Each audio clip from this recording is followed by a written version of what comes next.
치료인 줄 알았는데 고문이었다. 구원파 여고생 사망 사건의 전말. 온몸에 선명한 피멍, 두 손목에는 결박된 흔적. 지난 2024년 5월 인천의 한 교회에서 17살 소녀가 의식을 잃은 채 발견됐습니다. 응급실로 실려갔지만 소녀는 결국 숨을 거뒀죠. 그런데 이 소녀가 발견된 곳 평범한 교회가 아니었습니다.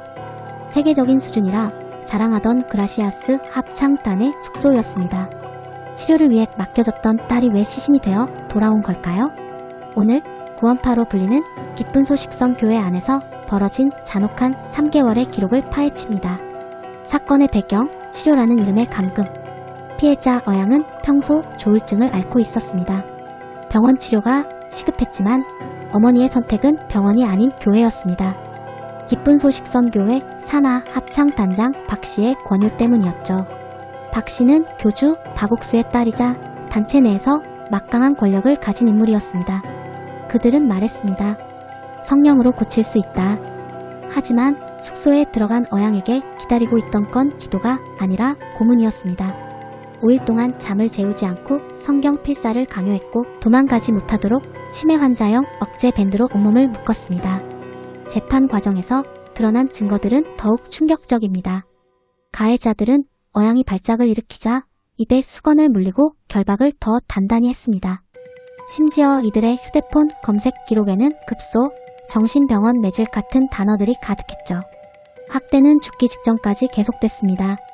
대소변조차 제대로 가리지 못할 정도로 쇠약해진 아이를 방치했고 결국 어양은 폐색전증으로 짧은 생을 마감했습니다. 처음엔 단순 사고라고 발뺌하던 교회 측, 하지만 수사 결과 모든 것은 합창단장 박 씨의 지시 아래 조직적으로 이루어진 일이었습니다. 재판 결과 살해죄 인정과 중형 확정. 2026년 1월 마침내 대법원의 최종 판결이 내려졌습니다. 1심에서는 아동학대치사죄가 적용되어 형량이 낮았지만 2심과 대법원은 이를 뒤집었습니다. 죽을 수도 있다는 것을 알면서도 학대를 멈추지 않았다며 아동학대 살해죄를 인정한 겁니다. 합창단장 박 씨에게는 징역 25년이 확정됐습니다. 공범인 신도들도 각각 징역 22년과 25년이라는 중형을 선고받았죠. 특히 세상을 더 분노케 한 건 친모였습니다. 딸이 학대당하는 것을 알면서도 방치하고 범행을 묵인한 엄마에게도 징역 4년이 선고되었습니다. 법원이 인정한 학대의 내용을 보면요, 정말 끔찍합니다. 3개월 동안 외부와 완벽하게 격리됐고요. 침대에 손발이 묶인 채로 감금당했습니다. 당연히 제대로 먹지도 마시지도 못했고요. 그 결과 심각하게 체중이 줄고 온 몸에 멍이 들었으며 심지어 묶여있던 손목에는 피부가 썩어 들어가는 괴사까지 일어났습니다. 그래서 결국 소녀의 직접적인 사인은 뭐였냐면 바로 폐색전증이었습니다. 이게 뭐냐면 오랫동안 몸을 움직이지 못하게 묶어놓으니까 다리에 피가 굳어서 혈전, 그러니까 피떡이 생긴 거예요. 그게 혈관을 타고 돌아다니다가 폐혈관을 딱 막아버려서 사망에 이른 거죠. 그러니까 결박이라는 행위가 직접적인 사망 원인을 만든 셈입니다. 자, 그럼 이제 좀 시야를 넓혀서요, 이 모든 사건의 배경이 되는 조직이죠. 기쁜 소식 선교회는 과연 어떤 곳인지 한번 알아보겠습니다. 기쁜 소식 선교회는 박옥수 씨가 설립한 신흥 종교 단체고요. 이번에 유죄 판결을 받은 합창단장은 바로 이 설립자의 딸입니다. 그리고 또 하나 중요한 사실은 한국의 주요 개신교 교단들로부터 이단이나 사이비로 규정되어 있다는 점이에요. 이 배경이 이번 사건과 맞물리면서 사회적으로 더 큰 논란을 불러일으키고 있는 거죠.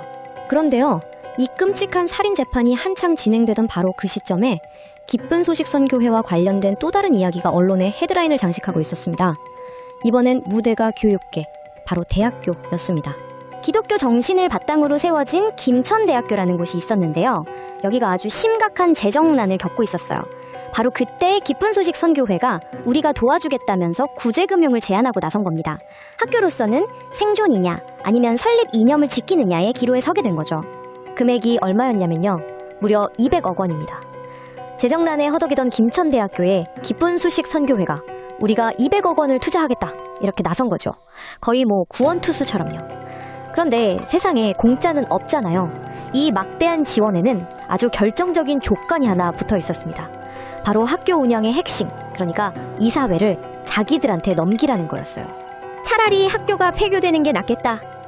이건 당시 김천대학교 한 학생이 했던 말인데요. 많은 학생들과 교직원들의 심정을 그대로 보여주는 말이었죠. 학교가 특정 종교단체의 세력을 넓히는 도구가 될 수 있다는 그런 깊은 우려의 목소리였습니다.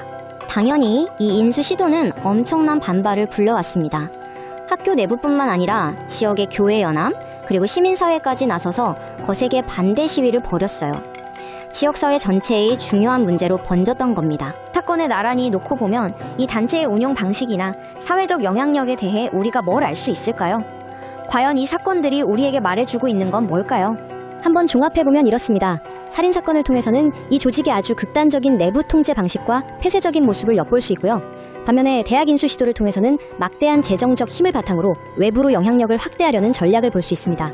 결국 이 두 사건을 통해 우리는 한 조직의 두 얼굴, 즉 내부를 향한 통제와 외부를 향한 팽창이라는 모습을 동시에 보게 되는 거죠. 이는 우리 사회에 아주 중요한 질문을 던집니다. 과연 우리는 이런 논란이 있는 종교단체의 활동에 대해 어디까지 책임을 물어야 할까요? 신앙이라는 이름 뒤에 숨어 한 아이의 삶을 처참하게 파괴한 이들. 이 사건은 잘못된 신앙이 우리 사회와 교회를 어지럽히고 있다는 사실을 다시 한번 일깨워줍니다. 여전히 우리 주변 어딘가에서 왜곡된 신앙관으로 누군가를 억압하고 있지는 않을까요? 여러분은 이 비극적인 사건을 어떻게 보시나요? 댓글로 의견을 남겨주세요. 오늘 영상이 유익했다면 구독과 좋아요 부탁드립니다. 시청해주셔서 감사합니다.